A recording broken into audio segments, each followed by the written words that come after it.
Bueno, muy buenos días.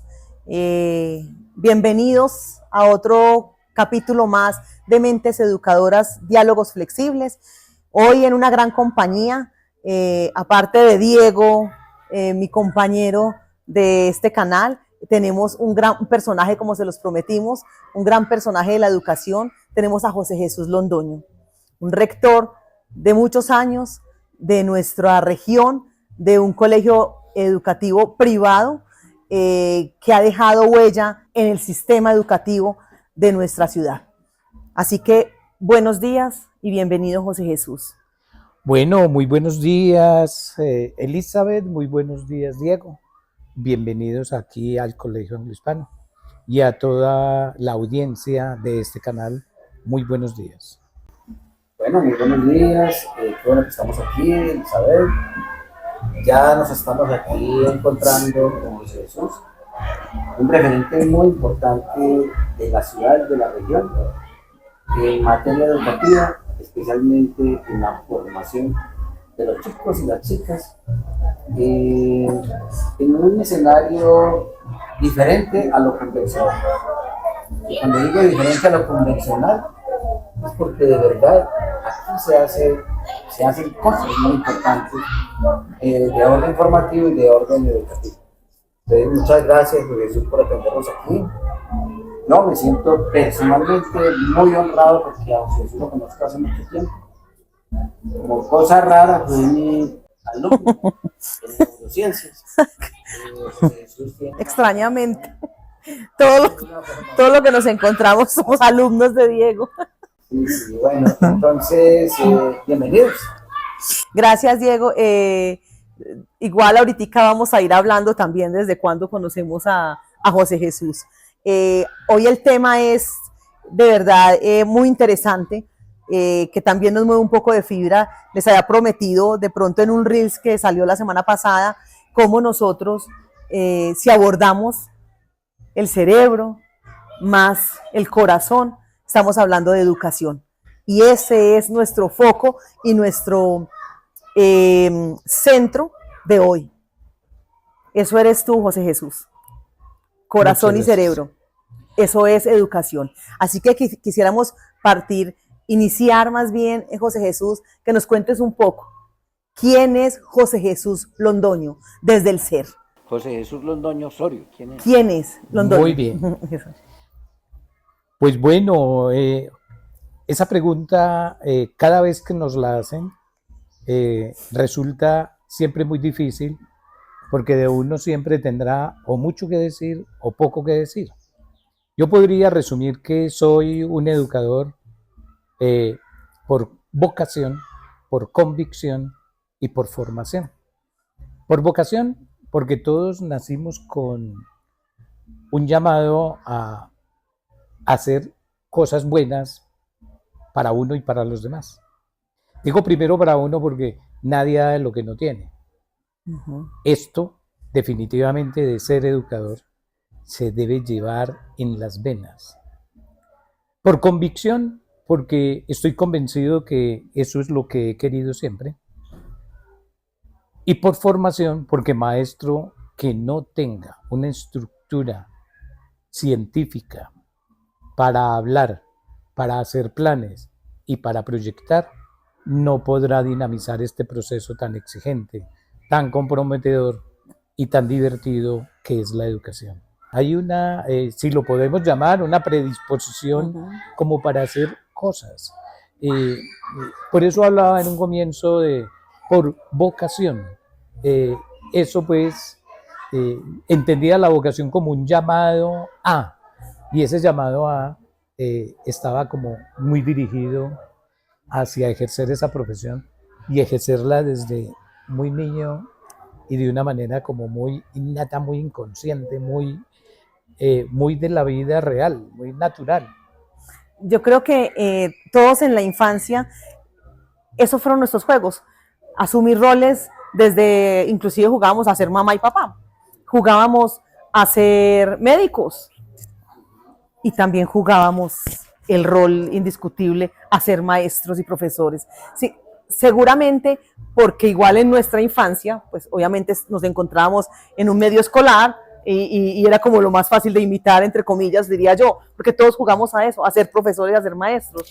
Sí, los juegos como que estaban todos enmarcados en tener que ver con los demás, ¿no?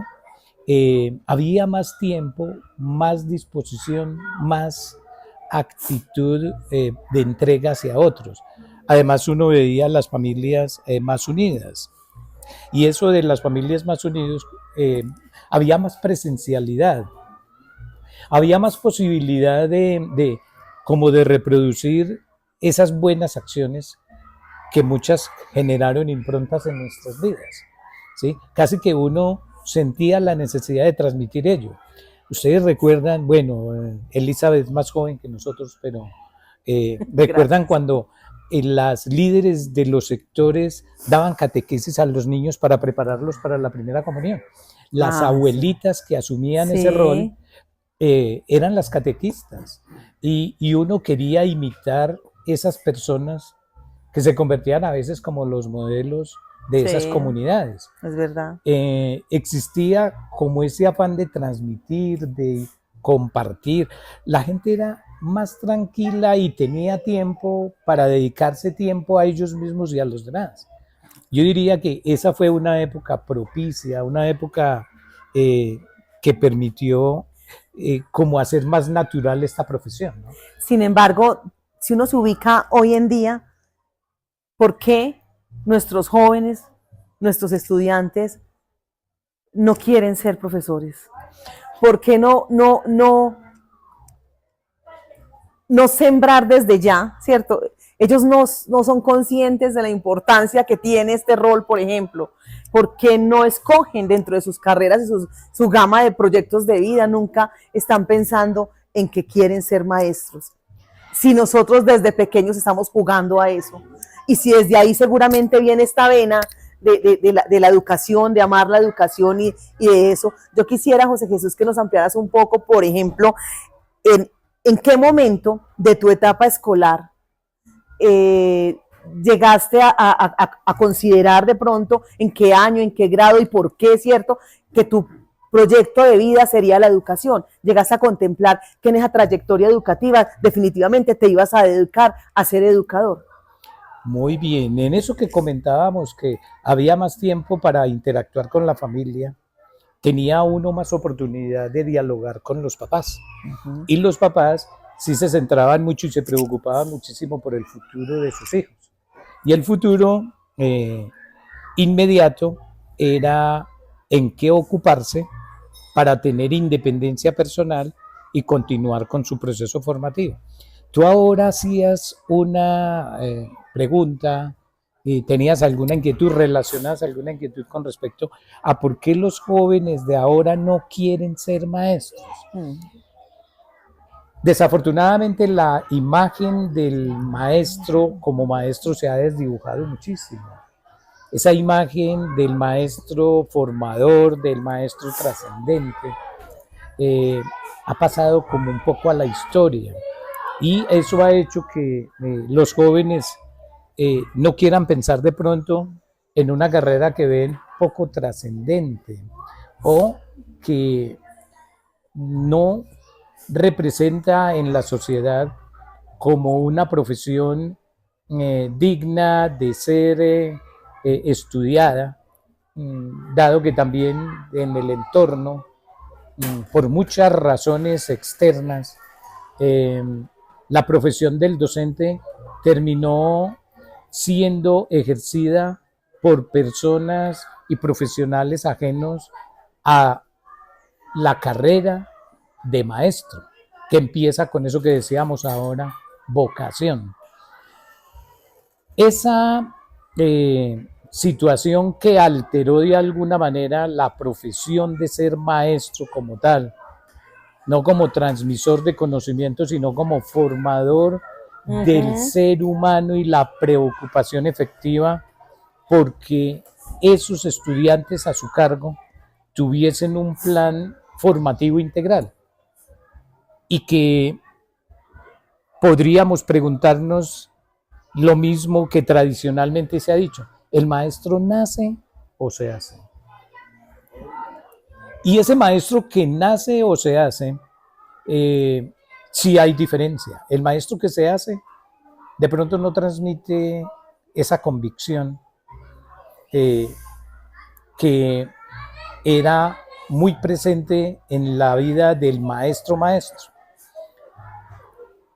Esa falta de interés de los de ahora, podríamos decir, es tomada de lo que ven reflejado muchísimas veces en un sistema educativo que tiene tantas dificultades. Siendo un buen sistema educativo, llega a generar dificultades ya no solo en la transmisión de conocimientos, porque ahora pues sería torpe pensar en que un maestro se ponga a transmitir información. La información Total. existe, es la educación de cómo accesar a esa información. ¿Cómo evoluciona también? Y el acceso a esa información se requiere de un plan de motivación, de acompañamiento, de sentido, y eso lo hace un maestro. ¿Cuándo llegó en mí el estudiar para maestro? En ese tiempo estudiábamos para maestro. Creo que las normales, que en su estructura un sistema educativo exigente que formaba, y pienso que sigue formando maestros integrales, estuvimos en unos años de exigencia fuerte, unos años en donde el maestro que quería ser maestro persistía y hacía un buen trabajo porque el sistema así lo demandaba.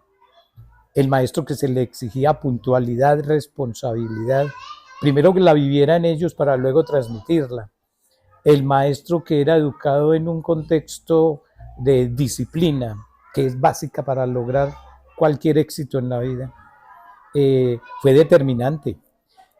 Y el tener contacto con los estudiantes y ese paso y contacto con los estudiantes desde edades tempranas, desde la primera infancia en el preescolar, y eso ser maestro, alumno maestro, que fue un nombre que me conectó muchísimo más. Cuando uno es alumno de la normal, cuando uno es estudiante de la normal y lo empiezan a denominar alumno maestro, siente mayor compromiso con la tarea.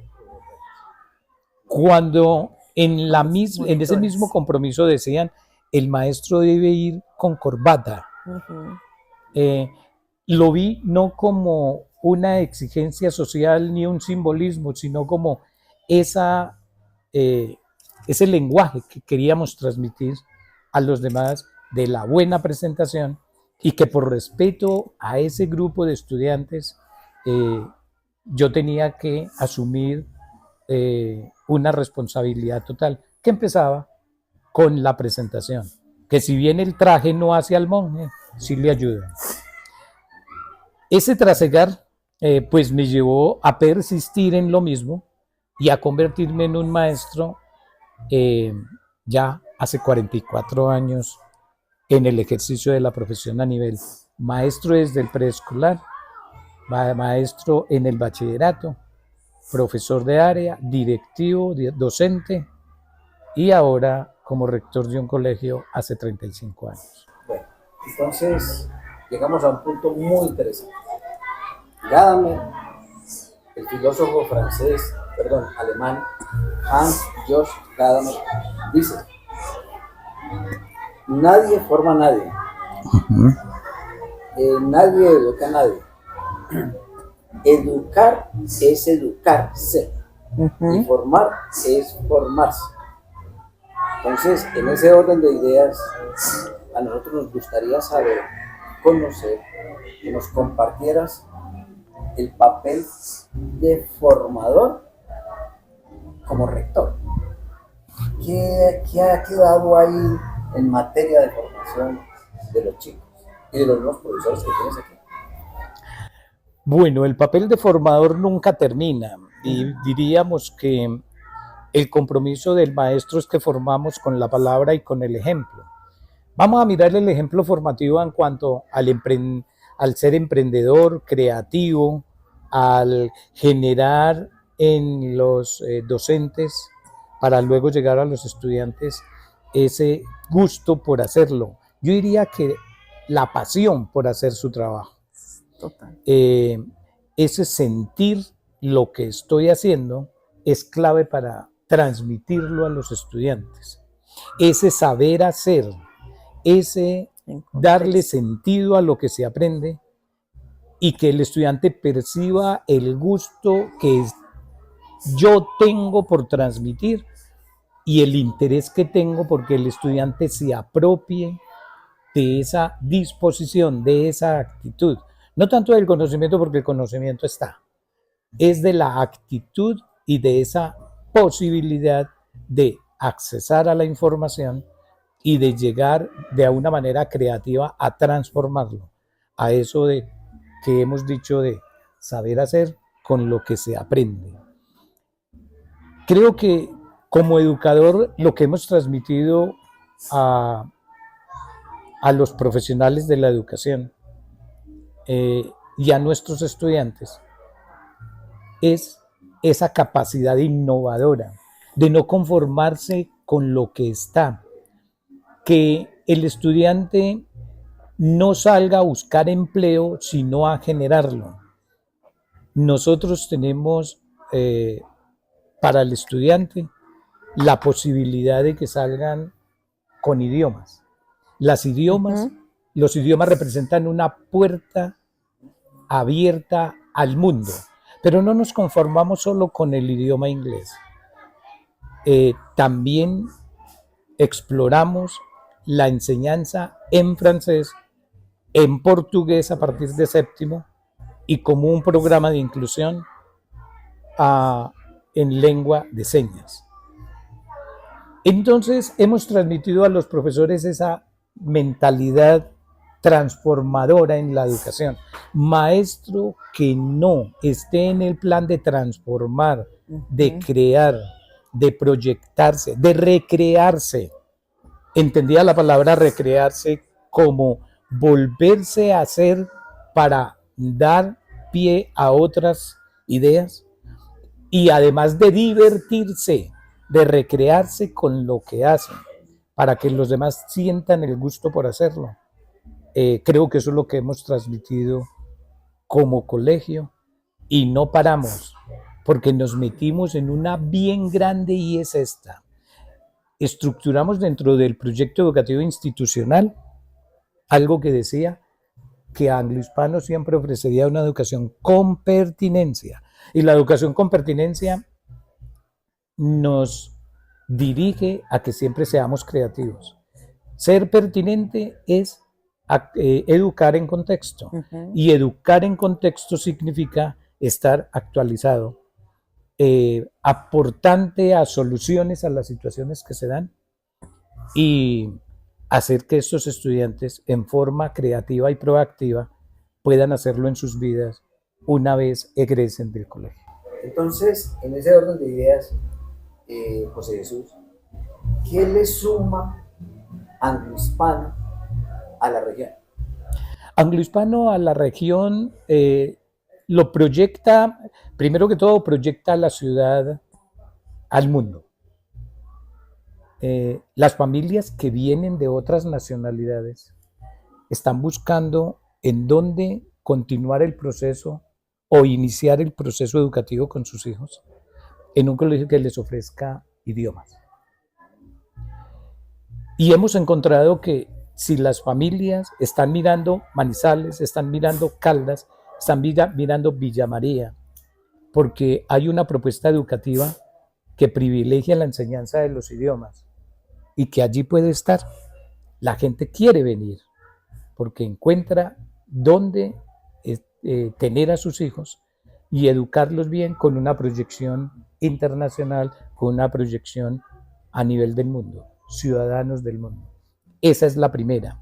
La segunda es la posibilidad que tienen estos estudiantes de adelantar, continuar sus estudios en el exterior, haciendo que ese proceso formativo que iniciaron en el colegio pueda impactar al mundo que esa es una de las grandes metas del colegio y que se ha logrado. El 16.5% de nuestros estudiantes egresados están fuera del país.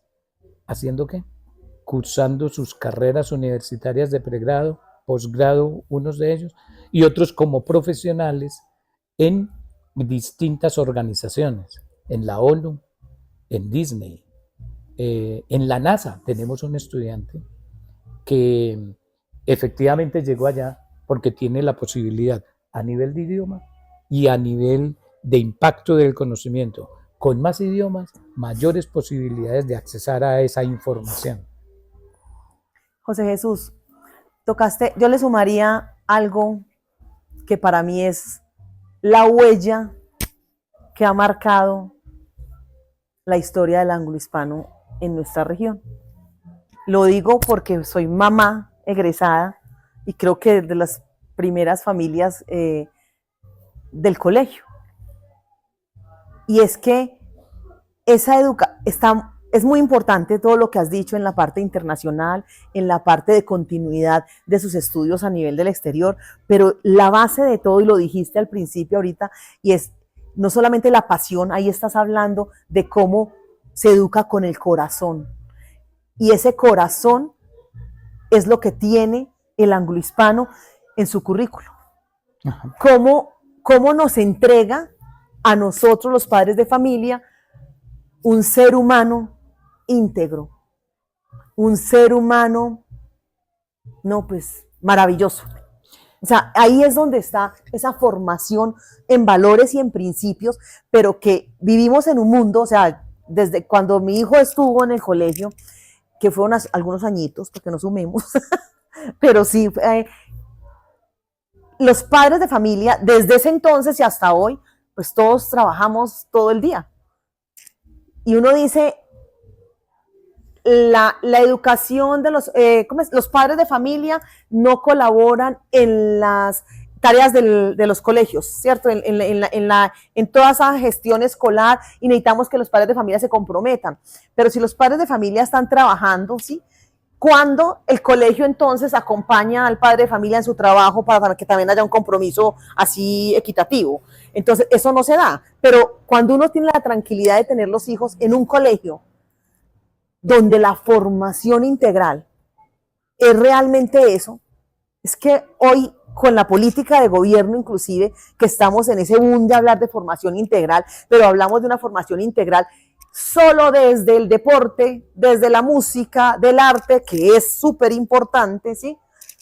Pero ¿dónde queda esa parte de proyectos de vida socioemocional, esa parte social, esa parte integral, que es lo que ustedes entregan a los padres de familia?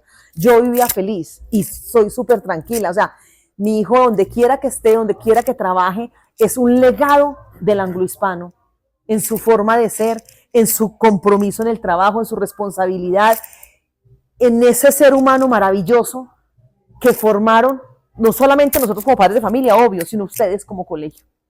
Eso para mí es súper importante y eso también quiero que marca la diferencia de la educación del anglohispano. ¿Cómo haces para que tanto los docentes, toda una comunidad educativa gire en torno a esa formación? Bueno, Elizabeth, tú has hecho una descripción muy completa y Elizabeth habla desde su vivencia. Efectivamente, y complementando lo que tú dices, primero es el compromiso que como colegio asumimos. Cuando los niños allá dejan a papá y a mamá en casa, o que papá y mamá van a sus trabajos, llegan al anglohispano y aquí encuentran otro papá, otra mamá, excelente, con una intención muy clara. Es que esos hijos que ustedes envían al colegio, los vemos como nuestros hijos. Eso es lo primero. Para educar hay que amar. Si no hay corazón, como tú lo defines y como Diego lo decía en un comienzo, no hay ninguna posibilidad de lograr lo otro. Primero tengo que conquistar. En el lenguaje paisa se dice saber echar al bolsillo a los niños. Pero a los niños no se les echa al bolsillo ofreciendo dádivas, sino entregando el alma y viendo que el discurrir de los días están impactados con actividades que son para ellos, que redundan en su formación. Y los niños saben quién los quiere, saben quién los guía y sabe para dónde van. Ese corazón que hay es primero. Sabemos que los colegios somos instituciones subsidiarias que en ningún caso reemplazan la labor de la familia, pero sí la enriquecen. Claro. Y ese matrimonio, familia, colegio, esa trilogía, padre de familia, colegio, estudiante, hace que el compromiso sea mayor. Y cuando el padre de familia, y de eso sí estoy convencido, percibe que la intención del colegio es la formación integral responsable de los niños, el padre de familia se compromete. Eso lo he vivido con todos los papás y es una comunidad educativa muy comprometida, muy direccionada a lograr fines y propósitos comunes, y eso hace posible que esto sea realidad. Lo otro, Elizabeth, y que no quiero dejar de lado, es que privilegiamos muchísimo, y eso lo queremos por encima de cualquier cosa, es la inclusión. Tenemos un plan de lengua de señas en donde los niños se han preocupado por aprender la lengua para comunicarse con personas sordas. Nuestra profesora de lengua de señas es sorda profunda, que recibe un cariño especial, recibe un tratamiento de parte de los estudiantes como un ser humano, interactúan con ella y se empeñan en apropiarse de esa lengua de señas para comunicarse con ellos. Te quiero contar, Elizabeth y Diego, que la práctica de servicio social en el colegio, los estudiantes de 10º hacen actividades con Azorcal, que es la Asociación de Sordos de Caldas, lideran con ellos, transmiten confianza. Ellos mismos lo reconocen y comentan: aquí es el único lugar en donde hablamos con oyentes, porque ellos no tienen la posibilidad de interactuar, porque muy pocas personas manejan esa lengua porque no se han interesado o porque realmente no les importa. Para nosotros, la inclusión no es recibir niños ni tener niños con alguna condición, sino ponerse con ellos, acompañarlos para devolverlos a una vida lo más normal posible. Y para eso contamos con profesionales que los acompañan y acompañan a sus familias, porque ese proceso tiene que ser hacia la familia, tiene que ser un manejo sistémico que posibilite dar confianza, dar herramientas, hacer seguimiento para al final disfrutar de procesos de aprendizaje, de vida en los niños que sean reales y operativos. Bueno, vamos a cerrar esta conversación con una reflexión que hicimos ahora de Gadam. Gadam, el filósofo alemán, dice: educar es educarse, formar es formarse. Y cierra de una manera muy bella diciendo: es como estar en casa, es como estar en familia. Eso fue lo que explicó. Lo que acabas de decir. Lo que acaba de decir. José Jesús. Muchas Excelente. Gracias, José Jesús. José Jesús, gracias. Yo quisiera devolverme un poquitico cuando dijiste el compromiso de las familias. Dejar claro que ese compromiso de las familias acá en el anglohispano no es el compromiso de las tareas que hace la mamá y el papá en casa con los estudiantes. El hecho de estar vinculada a la familia en el corazón del colegio no es para hacer tareas. Eso para mí es de verdad fundamental dejarlo claro, José Jesús. Y por último, quisiera que José Jesús nos dijera desde su perspectiva una recomendación para el sistema educativo, no solo de la región, sino del país. O sea, ¿qué le falta a este sistema educativo para que, si hoy estamos tan convencidos de esto, de esta dualidad entre cerebro-corazón, ¿qué le falta al sistema educativo? ¿Cuál sería tu recomendación final de este capítulo hoy, pues, para el sistema educativo del país? Bueno, ese sería otro programa y otros 20 programas. Pero diría aquí, innovación. No podemos educar con metodologías del siglo XIX. No podemos formar mentes diferentes y proyectivas con programas curriculares descontextualizados. Vamos a medirnos. Para formar disque los hombres del futuro. Del mañana, muy bien. Diríamos innovación, compromiso, y la innovación es fácil. Empieza con ser, primero que todo, querer lo que se hace. Corazón. Porque si yo no quiero lo que hago, me va a importar muy poco profesionalizarlo. 2, muy estudioso. Estudiar mucho. Bien. Porque tenemos una tarea que si nosotros analizamos de entrada que estamos nada más que transformando, potenciando cerebros, transformando mentalidades. Eso que hablan de educación integral, uno puede salir henchido de felicidad de una institución que diga, brindamos educación integral. Uno puede decir ahí mucho o no decir nada. ¿En qué se concreta la formación integral? En pensar en esas dimensiones. ¿Qué hago en lo humano? Y en lo humano, más que educar en virtudes humanas y valores, es educar en emociones, que ellas van inmersas, ahí van inmersos los valores. Y esa formación en valores minimiza en los muchachos las confrontaciones y les da elementos para ser resilientes, que es un programa bandera a nivel de colegio, educación de las emociones, que aprendan a identificarlas, que aprendan a tramitar y que aprendan a resolver. Y eso hace que tengamos una sociedad totalmente diferente. Ese estudio, ese compromiso, ese sentir la profesión, hace que tengamos en algún momento, podríamos estar soñando demasiado, pero si una institución, 2, 3, lo empiezan, pues empezará a generarse pues una oleada de compromiso, transformación, innovación, porque no podemos cambiar, como somos muy amigos, de transformarlo todo para seguir haciendo lo mismo.